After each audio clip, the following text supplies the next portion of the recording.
Hey, good morning, Eastern Oregon, and welcome to this February 27th version of AM Live on EOA, your connection to Eastern Oregon. All of our content can be found at eoa.network.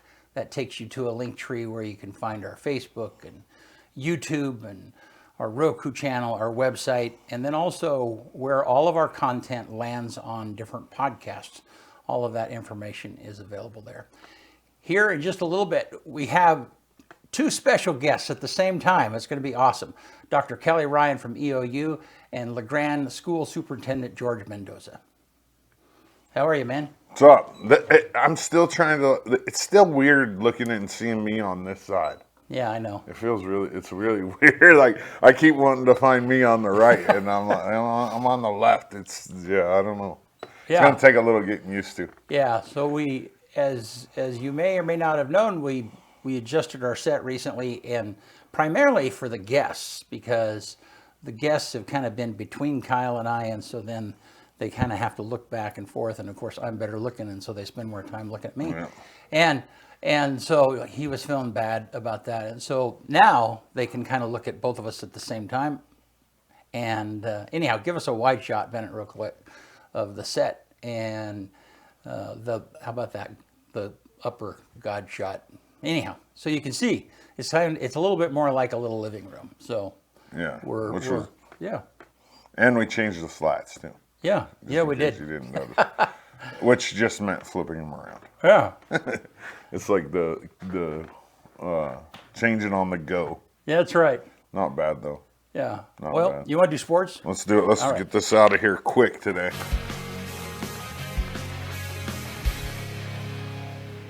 AM Sports Report brought to you by Hobby Habit right here in LeGrand. They're having their Super Spring Sale on Traxxas RC cars.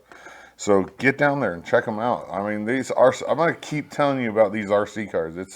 They're cool. They go 70 miles an hour. And right now you get a free battery and a charger when you buy select models. So get down to Hobby Habit just for the fun of it. Both EOU basketball teams are done for the season. There's still like a very slim chance that one could get a national bid, but pretty much no. I mean, the men, they did what EOU men's basketball has done all year. They go down to Southern, they have a 10, 12-point lead with 6 minutes to go, and they lose by 10. And I feel like I talked with head coach Chris Kemp last night at the women's game, and they kind of did that all year. Like it was almost part of their identity this year, and I think part of that is just not having like a really firm leader on the court, and that's gonna be it's gonna be something that he has to attack in recruitment this year, is finding somebody that's gonna really lead that team. And then the women last night against C of I, they just can't get over that C of I bug. They got the same thing that was going on with football before we beat them this year. They could all 3 times this year. They couldn't beat C of I. And first round of the tournament, we're the higher seed. They come into our house and upset us. And hopefully that changes in the next year, or two, as well as, Angie looks to get her team back to the national tournament. Wrestling starts today. High school, the state tournament. How exciting! My predictions: LeGrand's going to finish 4th for the boys. That's what I'm going to say right now. It's a little bit outside of the norm, but 4th is good. I'm hoping to see 3 state champions from the boys, and then on the other side, the girls they're gonna dominate. I mean, they're gonna win by 45, 50 points easily and bring home their 2nd state championship. I'm going to go out on a limb, and I'm going to say I want 3 state championships individual for the girls too, and I think it's possible. And of the girls that are going there, I think 3 of them can win this all, and they're definitely going to win it as a team. The girls basketball team at the high school, man, they looked good against Baker. We talked about that on Tuesday. Their next game is going to be a home game, and it's going to be on the 7th. It'll be at 6 o'clock, I believe, at the high school, and it's still up in the air on who they're playing yet, but tentatively, if we played based on the rankings right now, we're playing Crook County. So that can change between now and then, but as of right now, it looks like Crook County at home on March 7th. And then win that, and we're at the final site in the quarterfinals at Forest Grove High School. So that's super exciting for the girls basketball team. Spring sports are just getting ready to roll. I released my baseball preview for EOU yesterday with a couple of EOU baseball players. Great interviews, great kids, and we're looking forward to like moving into spring. And I love softball. I love baseball. I'm ready to be outside. And Sports Report brought to you by Hobby Habit, just for the fun of it. Good stuff, man. Thank you. Yeah, yes, sir. All right. Well, hey, let's take a look at the weather cam. We got it going again, and Man, it's sunny out there. Yeah. I love it. isn't it pretty? It gives me false. Yeah, I know. You know what I mean? Like, Yeah, you know we're gonna get snow. I know. Dumped on here Oh, still. I Yeah. hate it. Yeah. Let's take a look at that graphic, Bennett. So 51 today. Looks like it's going to be a little windy. 27 miles an hour today. 5%. 56 on tomorrow and Saturday. Yeah. EOU baseball games this weekend too. On Saturday and Sunday at Optimist. I forgot to say that. Oh, good. Yeah, and it's perfect weather for it. Oh, I'm gonna be out there. Good. Yeah. Yeah, it looks like it's going to be a beautiful weekend. Maybe a chance of some weather on Sunday, but Friday and Saturday should be good. I have an idea we'll probably be working on yard or leaves, or Oh, fun. Tanya's already got something planned, I'm sure. Yeah, yeah. All right, cool. Well, hey, we're going to take a break real quick. We'll be back in just a minute with Dr. Kelly Ryan and George Mendoza.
Eastern Oregon is full of interesting people, with interesting minds and interesting things to say. Here at EO Live, we're committed to connecting you to these intriguing people with EO Talks. We let our special guests share their ideas and life experiences with deep, open, engaging, and inquisitive conversations. You'll also be informed in depth on some of the most recent and relevant events, issues, and more. EO Talks on EO Live, your connection to Eastern Oregon, now on Roku. Here in Eastern Oregon, we're blessed to live in such a wonderful area. And though it may seem mild-mannered, there's actually quite a lot that goes on in this area. And apparently, there's two dinguses who happen to be here that are actually crazy enough to get up at the crack of dawn to talk about it. Tune in to AM Live on EOA with Brent and Doddsy, featuring special guests, weather, sports, news, and more, every Tuesday and Thursday at 8 a.m., only on EOA Live, your connection to Eastern Oregon, now on Roku. That's what Bennett.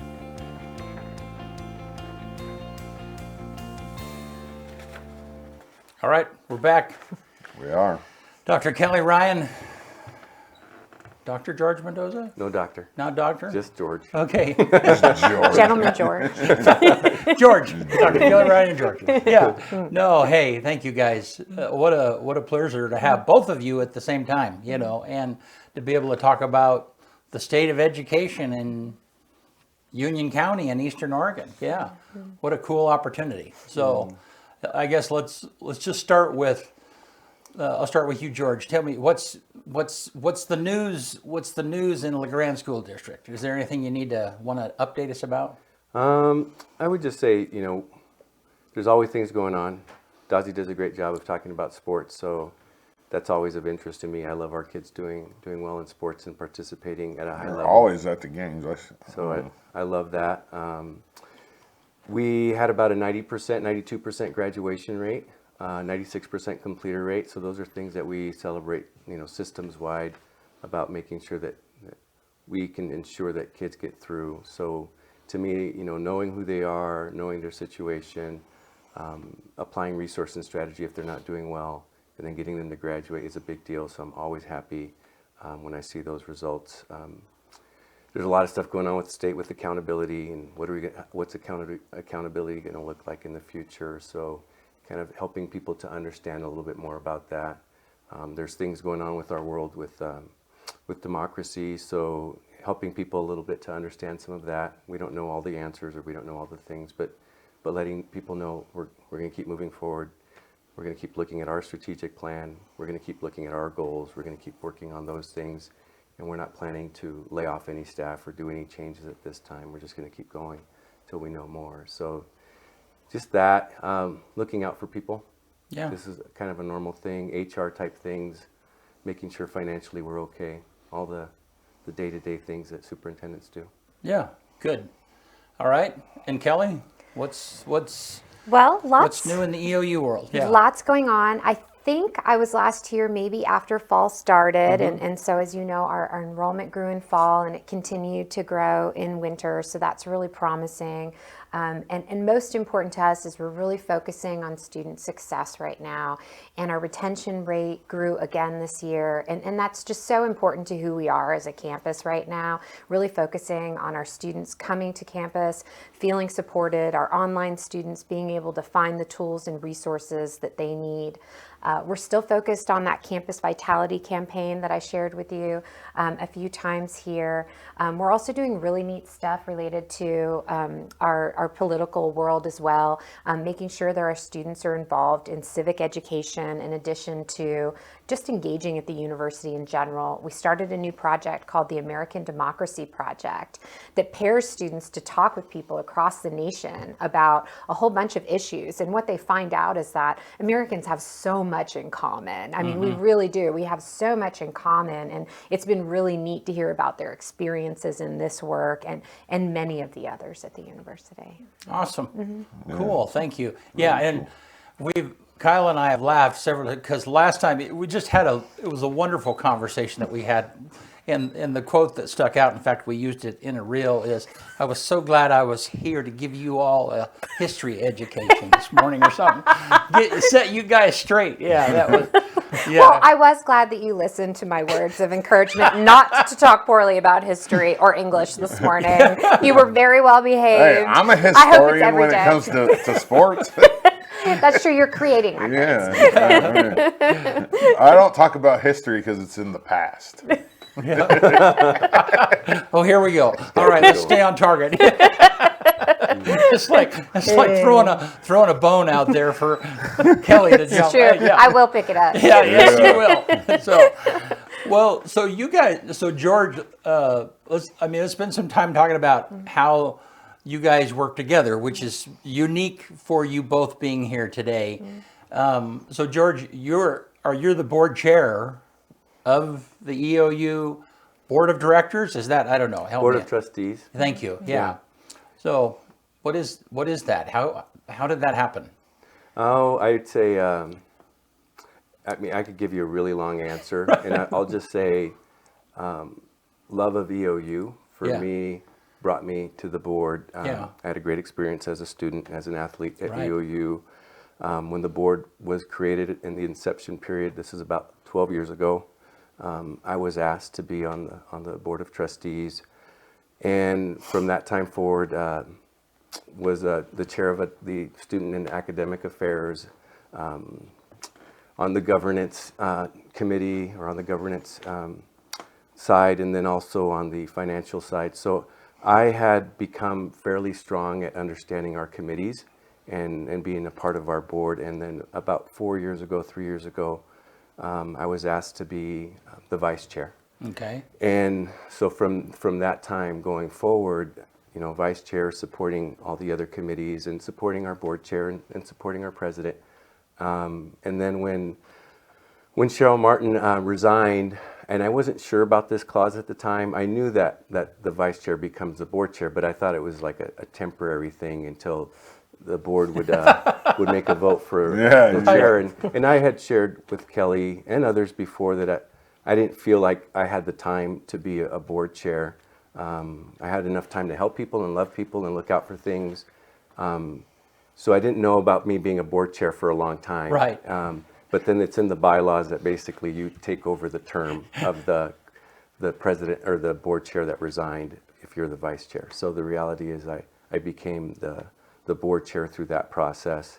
And ultimately, like I love Eastern. I love Eastern Oregon University. I love LeGrand. A lot of the skills that I feel that I got as a human came from this community or came from my experiences from the teachers, professors, the coaches that I worked with at Eastern Oregon University. So the giving back part, or the heart, mind, purpose, passion, alignment, has always been there for me. And when I was asked to be, or when I was called to be the board chair, I knew it was going to be a lot of work. But I love serving. This in EOU. People don't know how much I love EOU, and I love looking out for LeGrand. And I love looking out for our region. And so it's hard work, but it's passionate work, and it's fun and exciting. And I love making things better, making things happen. And I love taking care of our university and working through the president to ensure things go well for EOU. Cool. So Kelly, help us understand what the Board of Trustees does and how it connects with the different entities of EOU. Sure. If I may expand Yeah, upon George please. taking over as well, if you don't mind. So I thought I should share, George and I actually, in addition to his role as the vice chair, as two leaders in our community, we were actually meeting for coffee once a month just to talk about synergies between the relationship and the school district. And in addition to that, we share federal and state level concerns and are interested, as he mentioned, in regional growth. And so the nice thing is in addition to the vice chair role, we had already had an established relationship of mutual respect and frankly compassion for what the daily kind of struggles are. And so having him as the board chair has been excellent. I just would share that because I think he has an understanding, given his role in education, of the multitude of activities, right? There's sports, as Kyle shared, but there's also, so much of what we do is about the student experience, and he understands the employee experience is important as well. And the board itself is, of course, our governing body. We have many shared governance bodies at the university, but the final one is the board. The board's most important role, as understood most uniformly across the nation, is in regards to the financial performance of the university, making sure that we have eyes on our documents, making sure that we're spending our money wisely, that we're investing not only in now, but in the future of the university. And of course, they also have, as George mentioned, various committees that help us explore other areas. For example, the academic side, the student affairs side, and then the governance side is their committee to how do we want to govern ourselves? What is our relationship with the university? And so, we meet in committee, we meet as the full board, and generally speaking, have really robust conversations about, kind of a critical inquiry into what we're doing, but also making sure they're informed about, what our vision is at present. All right, cool. Hey, if you're out there and you want to put a question in the comments for either one of our guests, we'll get that to them. So, Can I add something? please. And I'll just say, as a board chair, the fiduciary side, or the vision, strategic plan side, and then the policy side, big deal, but also looking out for our board and looking out for Kelly, looking out for EOU, but making sure that we are an effective board. So making sure that we have good meetings, making sure that we have a good agenda, making sure that we discuss critical issues and understand those issues, and help to give good thoughts on those issues to help inform or advise EOU, and then making sure people, for me, wrestle with things, but also have good experiences as they wrestle with things. So, Does Go the ahead. board, are they the oversight of the president? Yes. yes. Yeah, so technically he's your boss. Yeah. I wanted to make him uncomfortable. When That's we're why. a full board, I'd say when we're a full board, you know, we are her boss. I think of, I'm a colleague, collaborator that wants to see EOU succeed and really wants to see Kelly succeed. Yeah. Yeah. No.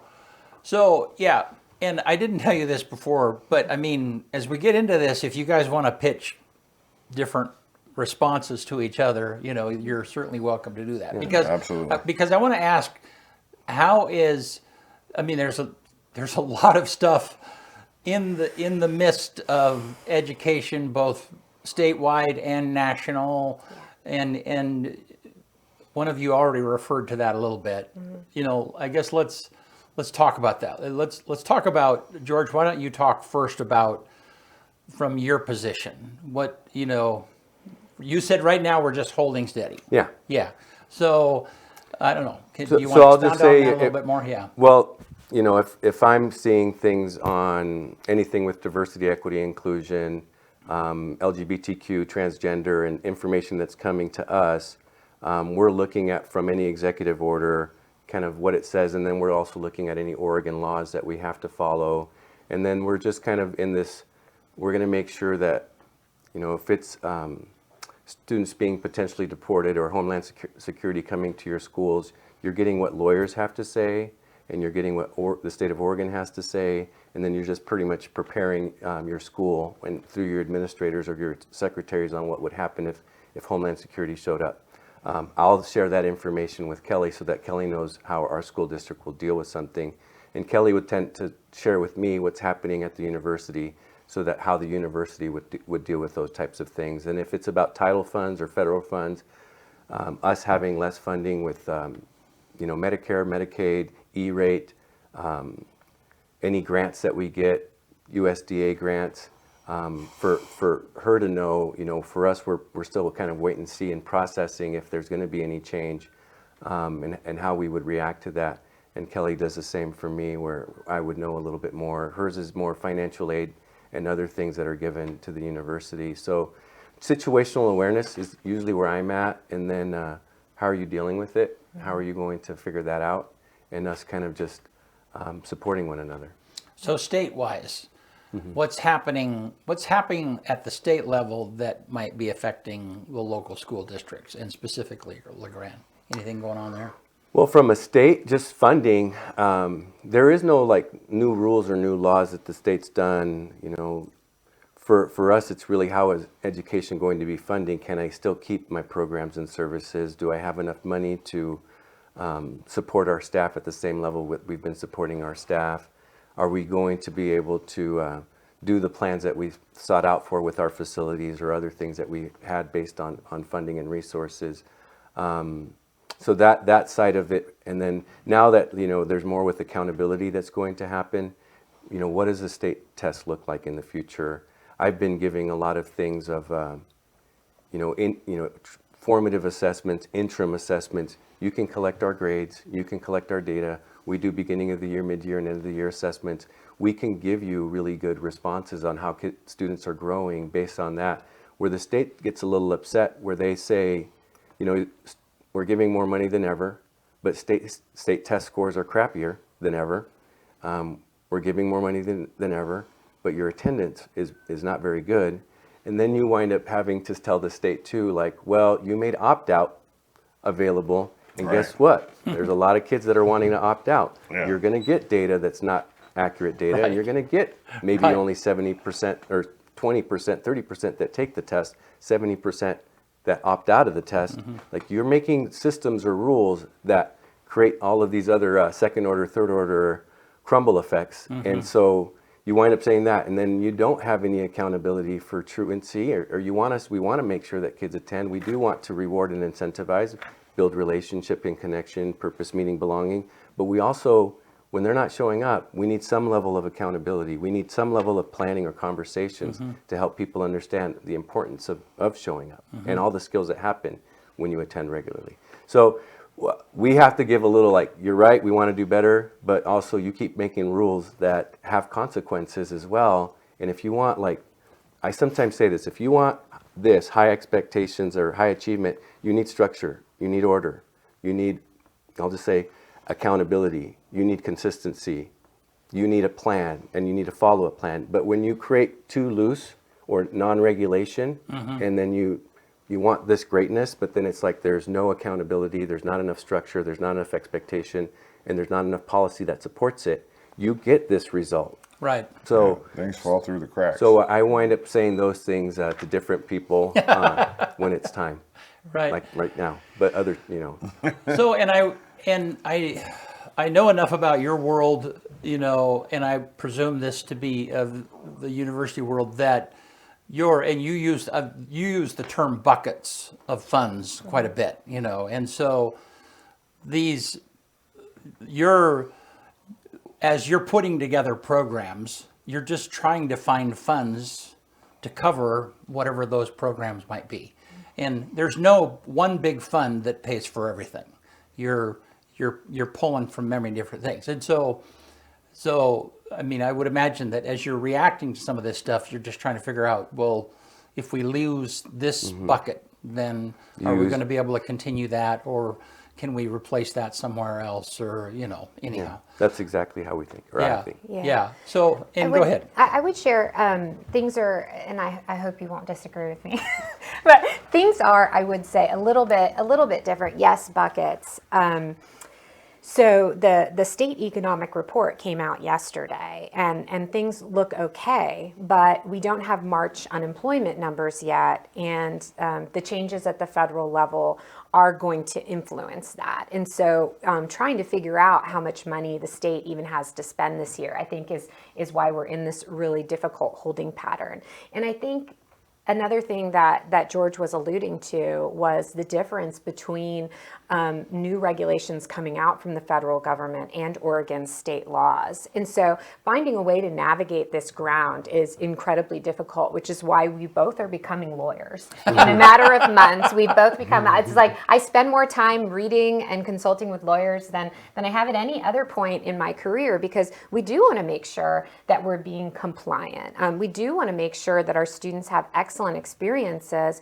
And I think something George and I also have really in common is we both feel a deep and abiding necessity to care for our employees, that they know that every day what they do has value, no matter what is said about them outside.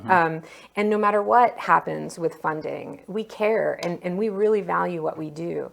But it is a difficult time. None of us really knows what's happened, and every day it's sort of a different news cycle. And so, trying to stay calm and project hope and compassion and care during this time, it's been exceedingly difficult. And I think both institutions are under a good deal of stress right now. And it's our job as leaders to obviously, again, provide that hope in this moment. The difficulty for higher ed in this moment, again, a little bit different from the school district, is we use, obviously, both of us, federal and state funding.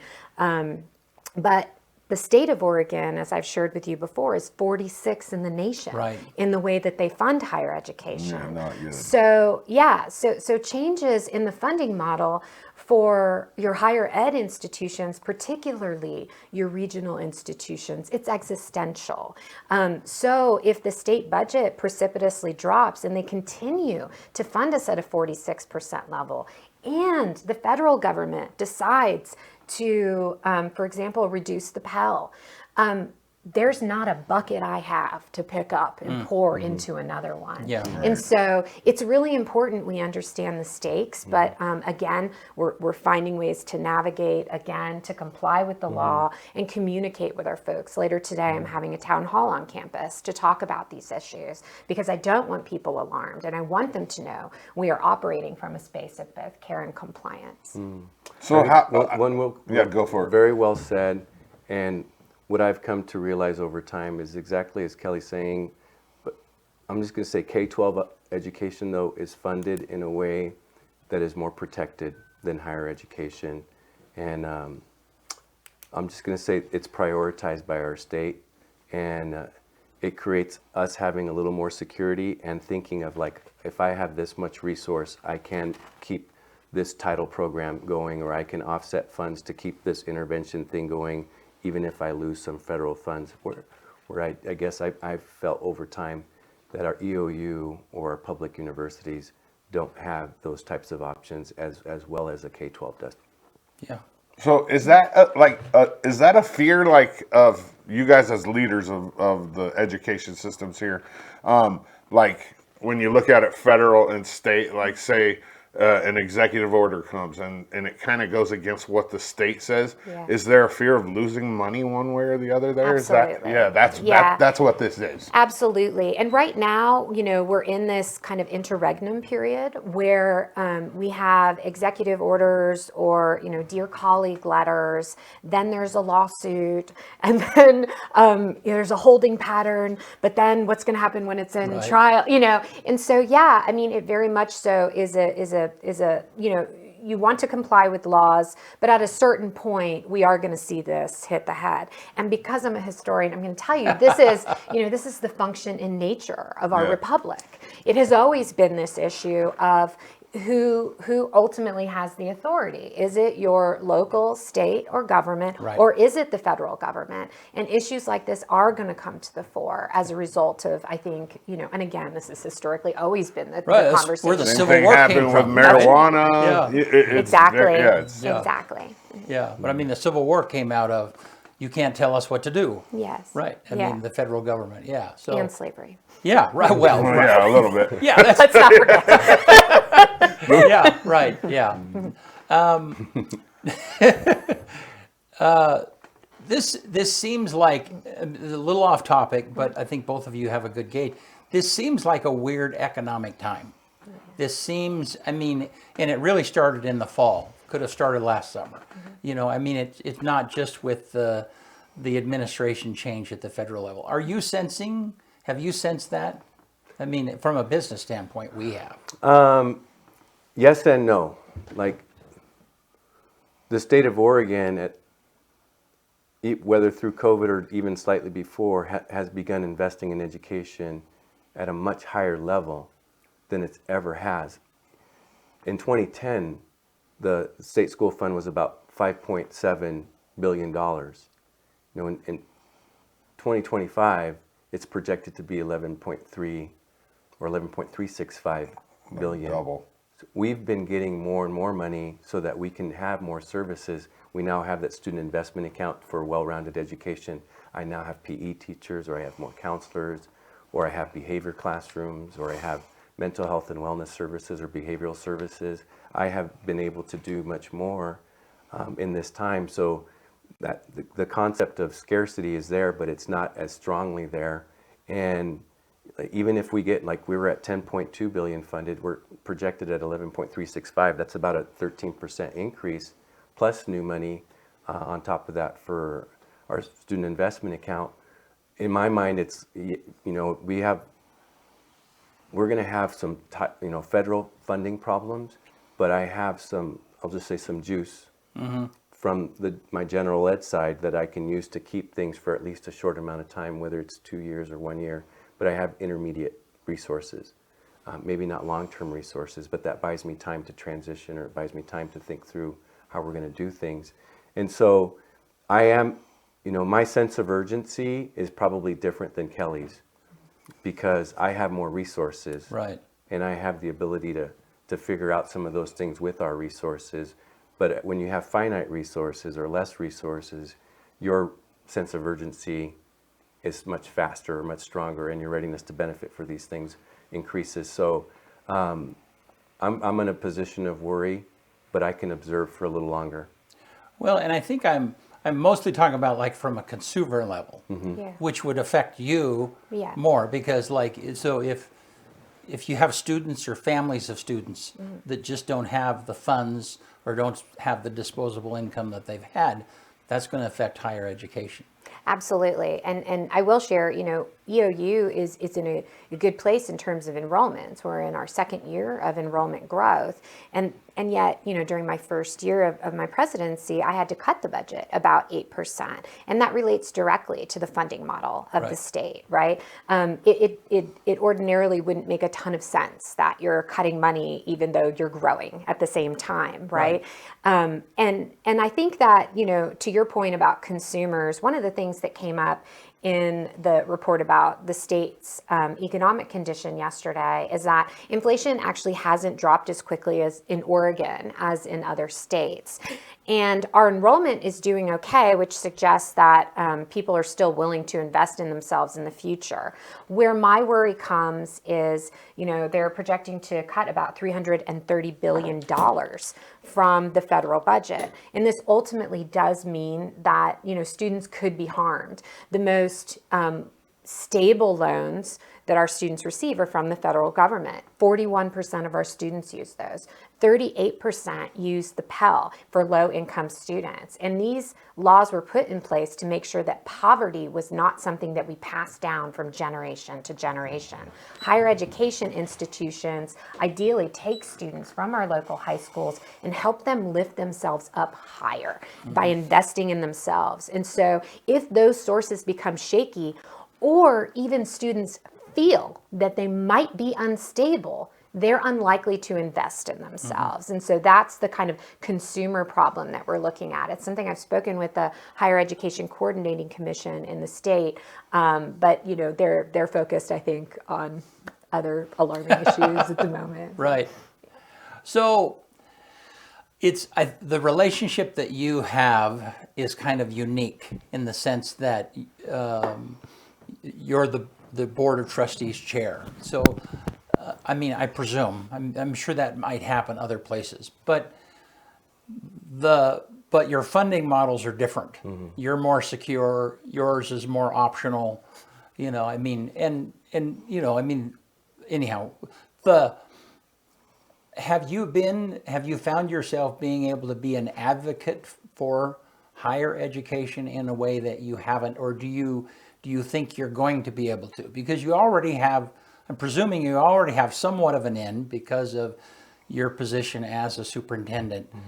Can you see yourself being more of an advocate of saying, hey, the state needs to do better for higher education. You're doing good for us. Can you do that? Yeah. I would say my funny answer would probably be like, no, I'm not going to hurt public education. I want public education to be stable. I actually have a fairly abundant mindset on everything. So to me, we do need to take care of our K through 12 no matter what. But we have to make sure that our higher education is stable as well. And we need to make sure, I sometimes want them, like I give examples at times in meetings, like 197 school districts create a coalition and do a lot of advocacy to all their reps about their needs. And then they do a really good job of telling the governor and telling the legislature in a lot of messages what they need. And it's done very comprehensively and cohesively, and that seems normal. And then sometimes I think for the universities, you got the Oregon states or the Oregons and our regional institutions, and they, to me, aren't as like together sometimes. I'm not there in those meetings. They do advocate in a way that's well or equal, and where they want more growth to the pie. But I also, and so they do that, but I also think legislature looks at K-12 as like a paramount duty to fund. And I do think they look at higher education as not a paramount duty to fund. And the return on investment part is not as strong. And I definitely do tell, whether it's the governor's office or any rep when they talk to me and I'm in the EOU board chair hat, I'll always advocate for more resources. Eastern Oregon University needs to be solvent. Eastern Oregon, the region, needs to have a university that can help solve a lot of problems, whether it's with our economy or whether it's with our businesses or whether it's generating students that have degrees that can go out to the workforce and have family wage jobs and take care of our communities. We need EOU stabilized, or we need EOU protected, and we need EOU well funded. And I'm able to say those things whenever it's time to a variety of people. And so, yeah, I have no problem advocating for K-12 and advocating for higher education. And I want to see whether it's direct admissions or other things that really increase the enrollment for EOU in particular. I want the state to find ways that make it easier for high school students to want to get to a post-secondary education and create pathways that are simple, and also create the funding that makes it so that EOU is solvent. So they have, I'll just say, great classes, great courses, great staff, great programs, great services. So that's part of how I think, and I know that I communicate that. May I add too? Please. I want to share too. I think one of the things that we've been working on since I arrived is really kind of expanding out those partnerships to try and make sure that it's sort of more of a seamless experience from the high school to EOU. So working not only with George, but Mark Movahel over at IMSED, he's been very warm and welcoming to me and to EOU. Heidi Sipe in Umatilla, I'm meeting with Baker's new superintendent in April. So I think having these kinds of partnerships is really critical. And one of the things I would share about all the superintendents I work with is they do really have a keen understanding, not only about the importance of the relationship. They know the funding model puts us at odds, but they also, really truly want EOU to thrive. And that has meant a lot to me because I don't think maybe in Eastern Oregon we think enough about what in Eastern Oregon is like without a university. Right. We find a not lot of good. time to complain about EOU, but we don't find as much time, I think, to talk about what an incredible asset we are. Not only, our students who work with you and other small businesses to help them thrive, the arts and entertainment, the educational opportunities, the partnerships for economic growth. I mean, we're here and we're doing the work. And I have been really keenly impressed with the K-12 partnership since I arrived. It's been, somewhat seamless. Yeah, I love Yeah. The jobs that EOU provides for people in That's this right. community. the professional development too. I mean, the it's- training. The list goes on Yeah. and on. Every- I mean, it's I would just say a lot of us are here, especially our superintendents. There's a lot of educators that are EOU graduates. I'm going to probably, without knowing all the facts, 75 to 80% of the people that are educators in a lot of the Eastern Oregon school districts came from Eastern Oregon University. coaches too. A lot of the coaches are EOU graduates in this area. A lot of them. Sure. There's a lot of love for EOU. So George, if EOU was in Baker City rather than LeGrand, what? I mean, Yeah, I'm going to give you a competitive answer. help brag about EOU and the benefits of it being right here for a minute. I would say sometimes when people do talk about things in a way that's like LeGrand has EOU is an answer that sometimes I say that's what makes us different. What makes us different from Baker? Baker doesn't have Eastern Oregon University. We have, a comprehensive university that serves on any given day, 2,000 students or 1,800 students, and then all the staff, over 600 employees, 600 to 700 employees throughout the state that are EOU employees. So we have that. We have, what surrounds it. We have all these activities, all these games, all these events that we get to participate in, the cultural events, the sporting events, the musical events, the professional development, the professional learning, the ability to create careers and jobs from that. We also have a community that has a lot of great people that come to LeGrand, that work at the university, that help our school district to be what it is. We have a lot of great parents, we have a lot of great students, we have a lot of great staff that come from EOU. I usually have this, what makes a great town or whatever, a lot of good people, good businesses, good economy, good school system, good safety system, good hospital, a thriving economic community. And EOU gives us that opportunity to have that here more than any other place. And sometimes I tell people this, LeGrand is probably to me, or it's not probably, it is the prettiest town in all of Eastern Oregon. By far. It's the most beautiful. It's set up nicely near mountains, but also we have this huge, beautiful valley that we can see. Lots of activities that we can do if we want to explore our natural resources. We got a college. We've got, like I said, events and activities. You got a beautiful high school with lots of great. In my time, we've been the highest achieving high school in at least academic and athletic activities, to the point that we're typically in the top 3 of the OSAA Cup. Cups, yep. So we're one of the best high schools, or at least one of the most competitive high schools that wins the most championships. In my time, we've won 17 state titles. So we're pretty good at stuff. Yeah. We've got parents that invest in their kids. We've got coaches that invest in their kids. We've got kids that invest in themselves. We've got systems where people want to be great and they have the opportunity to be great. And I don't say this to everybody, those kinds of things, but that's what LeGrand does, because you have a lot of great people, a lot of great families, a lot of great kids, and a lot of people that work well together to give people the best experience possible. That's what I see all the time. Even though people will say negative stuff, there's a lot for us to be proud of. Absolutely. Yeah, Let me add something to the EOU thing. The facilities. The facilities that the public can access. Oh. Yeah. Absolutely gorgeous facilities. Like, and no other town gets that. Yeah. We do. We get field turf. Yeah, Football, we have soccer. great We have facilities. field turf, baseball, softball too. We have we have so many gyms.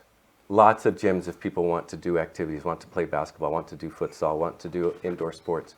We have a lot of investment where we've updated and modernized things. So our community in many ways is thriving, or is staying up to the times to create quality experiences for children and families, and even for people to participate or be involved in. And people don't always know that kind of stuff, but LeGrand is a lot of things. If you want to do a lot, we have a lot. If you don't want to do that much, we could be that place too, for people. And I would share, we take that community piece to heart. We have now a food bank on campus that's accessible to the community. The Walk for Life program continues. This really helps, in particular, our elderly population, a safe place to walk in the mornings, no snow, no rocks on the ground. It's safe and it's free. And the students are there helping them work on things like balance, a free cup of coffee, maybe a snack, and just going through some stretching exercises. We really do take our duty to care seriously. Yeah. You made one of the conversations you talked about shopping local and how, hey, EOU is local, we should shop there too. Yeah. Yeah. And I think that is a super, I don't know why that had never occurred to me, but that is just so good, because here's this wonderful local asset that we have, and if we don't support it locally, then then we're a little bit in trouble. Yeah. And I remain really committed to that idea. I've had a lot of opportunity to visit with all the high schools, not all the high schools, but mostly the leadership in our community. And it's one of the things that comes up sometimes. Sometimes students are interested in pursuing an experience that's maybe further afield. And I think that's okay, but we need to understand that further afield education is going to cost you more. It is likely that you're going to be in a space that maybe you would have been less comfortable with if you chose close to home. Rural students are 14% less likely to go to college, and often it's seen as this kind of insurmountable barrier. And I think having a local school like EOU here with incredible outputs, high quality, really great athletic programs, arts programs, it's a top choice. I think for most of our students who come to EOU, I think they've made the right choice for themselves, and they do it at the right time for them. I think the thing that would bother me is I don't mind if someone goes, and wants to explore something outside, but never think of EOU as a second choice, right? Because it is a stellar institution. And most students, over 65% of them, do choose a college within 100 miles of their home because it makes it more affordable, because it's less of a hurdle, and because they'll be able to go home to have a good dinner and some laundry done. Yeah, it's comfortable. Right. Well, and And recently, you save a lot of money. Yeah. It's another. yeah. Well, and we had the EOU's music they did their choral program just did their Yeah. music extravaganza, and So fun. we had a couple of students that were on that show, on one of those shows. One of them from Hermiston, and the other one from Milton Freewater, I think, or whatever, And both of them were so enthused that they had EOU, and I mean, and actually, they both talked about how, Peter Wartleman had been kind of a mentor to them or a figure, and they were, even through high school, they were very excited to be able to come into this music department. Yeah, and that's one of the things that I think we don't brag about enough. Our small size is actually what makes us so powerful. Our Right. school needs to be solved because it is a rural serving institution. Yeah. Most rural students are going to feel overwhelmed and unable to really thrive at a large university. And the kinds of experiences we're able to deliver as a result of our size are incredible. I mean, every single student in his music class actually got to take the stage, be in a performance, sing a line, dance, have their family come out and watch them. That does not happen at other universities. And I can tell you that because I've been to a lot of them. I mean, it is a very unique experience. And of course, Peter is an extraordinary professor on top of that. That goes without saying. But it is a very unique experience for people to expand their horizons. Yeah, awesome. So let's talk for a minute about the partnerships that happen between EOU and LeGrand School District. Who wants to launch on that? I'll start, and I had to write it down when I saw this question. And I'm going to just say, again, I don't think that there's another university and school district that have as many partnerships, which is another thing that is the beauty about LeGrand Okay. and the experiences that our children have.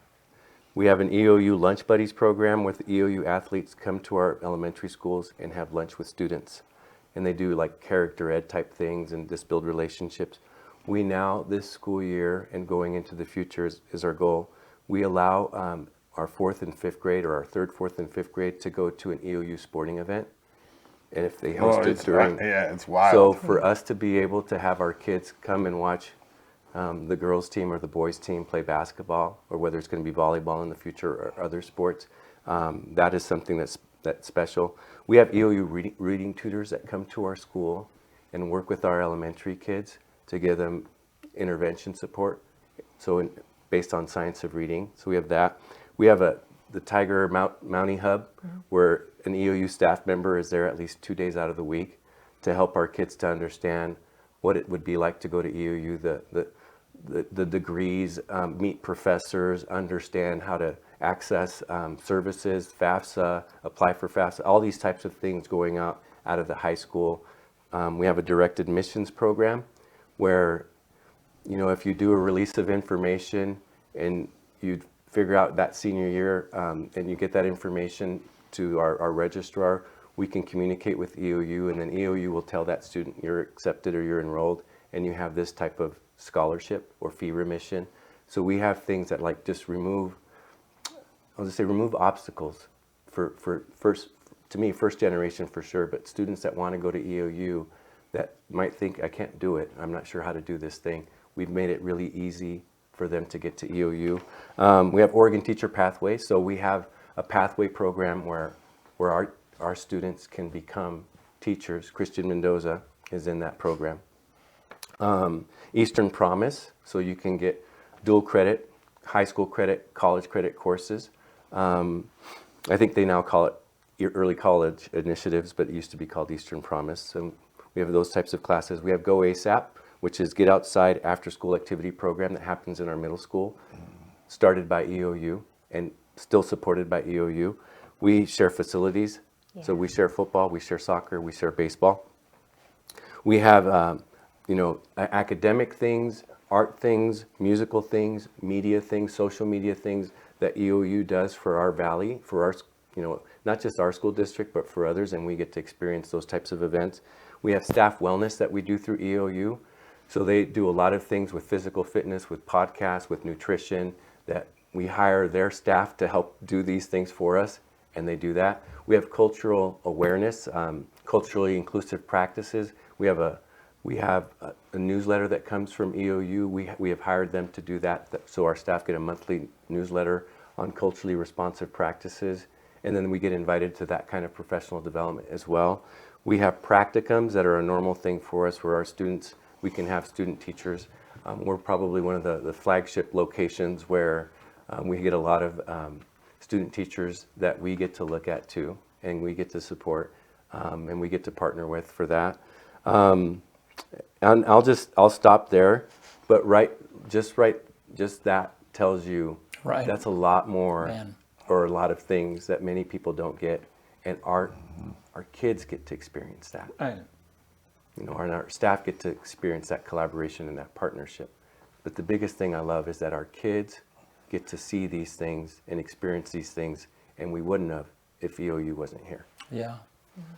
So, Kelly, I know Georgia's story pretty well, which is exceptional. It is. Yeah. I want to know, Yeah. can you think of a time when you were in grade school or somewhere in that you maybe had an interaction with somebody from a university or a professor or something that kind of inspired you? That it was like, wow, yeah. You know, I can think of several things, but, you know, sometimes you just got to give credit to your parents. Yeah, right, yeah.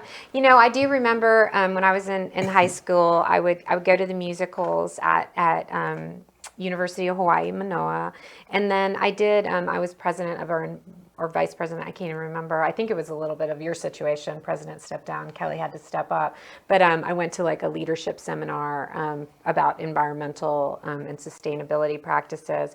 But the truth is my parents highly prioritized education.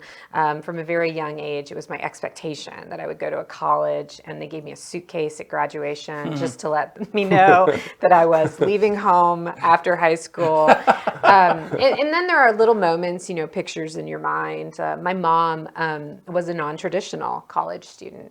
So in her late 40s, she went to UH Manoa to take classes to try and get her degree. And I remember her working all day at her job. And my father was an admiral in the military at this point, so he wasn't home much. He was in Asia quite a bit at this point. She would work all day. She was basically a single mother, and she would be studying in the living room couch after we had dinner, and after, at that point, step aerobics. That was big back then. Step too. aerobics. Okay. Sweating to the oldies, or Yeah. what's his name? What's that guy's name? Richard Simmons. That's right. Yeah, who I adore, actually. Yeah. I love that guy. But yeah, so I think what that did was it set up a role model. It showed not only the value of hard work, but someone who does that shows you that higher ed is an exceptional door opener, right? That Yeah. it's a life-changing experience. Yeah. Awesome. Well, and along with the partnerships, a lot of those things that you've talked about happen because the EOU is in the same town as LeGrand School District. You know what Well, I mean? and I would say too, it's not like does take some will and some skill. Like it does take us having conversations Right. and then Right. agreeing that we want to have a Mountie hub at the high school. Right. A lot of these things too are, you know, I personally wanted to see the highest levels of collaboration between a district and a university, and I wanted us both to thrive because of that relationship. So I have asked for lots of services, or I've asked for lots of partnerships, and they've also asked of us at times. And Right. to me, making things better, making things happen, or us supporting each other is like, that's how it should be. Right. And that we're lucky. I guess I just say we're lucky that we have that level of relationship. I don't know if every school district, like I don't think Corvallis School District has that relationship with Oregon State University. Right. Probably not. They don't. We So- do have one question, and I'm just going to ask. I don't think you can answer it, but Okay. I'm going to ask just because we asked people. Absolutely. They want to know when the college will be building a baseball stadium. You know what's funny is I met with the student athletes, I want to say 2 days ago at 7:30 in the morning, and that was their question as well. You know, it is. It has to happen for that baseball team. I mean, Yeah. they got to feel like they're part of the university to thrive, I think. Do you have our hotline number of donate at the bottom of the screen?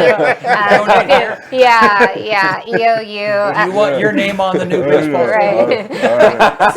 So So those of you so we have a lot of dog walkers at EOU, but most of them really kind of keep their dog walk into the main campus. And one of the reasons why is because it is awfully soggy out there, where that baseball field would be laid. Yeah. So there are massive drainage issues, and so it was a project that went from a conception of we can put down some grass and tar, to oh gosh, this is a massive engineering project, and that price tag just meant it wasn't really a sustainable project at the moment. And given the way that higher education is funded in this state, and that a baseball complex is not something that will come from Oregon, we really do need community support to build a facility like that. We have some dollars. Angie Weisenflue, director of athletics, has squirreled away dollars impressively to make it so that this can happen. But it is not a project that EOU can do without community support. And so, I think as we step towards a capital campaign, that's clearly going to be one of the projects. But because of those drainage issues, it's not a matter of just slapping up a fence and some bleachers. And the city has some proposals for what we would need there as well that would also make it a little more costly. So finding ways to be in compliance, not make it a soggy mess. These are issues that really have to be worked out. Yeah. And I'm perfectly okay answering that. Thank you for being so polite. I just didn't want to put you on. Well, I appreciate it. Well, I'm in far worse positions than that. well, and to shortcut what you said is that if somebody wanted to donate a chunk of money, their name maybe could be on the stadium. Yeah. We could have one bleacher seat per individual, bricks, you name it. You let me know. We will work. Where's the camera? We will work with you. You let me know. Your camera's right here. Oh, here we go. Let me know. We're willing to work with you. EOU Foundation, Kelly Ryan, Office of the President. So before we quit, I just want to brag. So I'm president of LeGrand Rotary. We're collaborating with LeGrand Main Street to have a cleanup day on April the 26th. Okay, that's the Saturday after Earth Day. Anyhow, I sent a text to Jesse Watson and to Coach Camp and said, they got you covered. I said, hey, can you guys, can you help us on this day? And an immediate text back saying, absolutely, And Jesse was like, well, we have something that day, but if you do it in the morning, I'll schedule our thing in the afternoon, and so. And they help also remove snow from elderly driveways. Right, yeah. Our soccer and football coaches, they're community driven. Right. So, and you knew that, which is why you reached out to them. Right. So I appreciate you sharing that. Yeah, but still, it's just that, that's the kind of investment that EOU students make in, this is a lot of those kids, this isn't their hometown, but they're making an investment in LeGrand, and it's because of those partnerships that you're talking about. Yeah. Well, thank you guys. Anything else you want to say before we quit?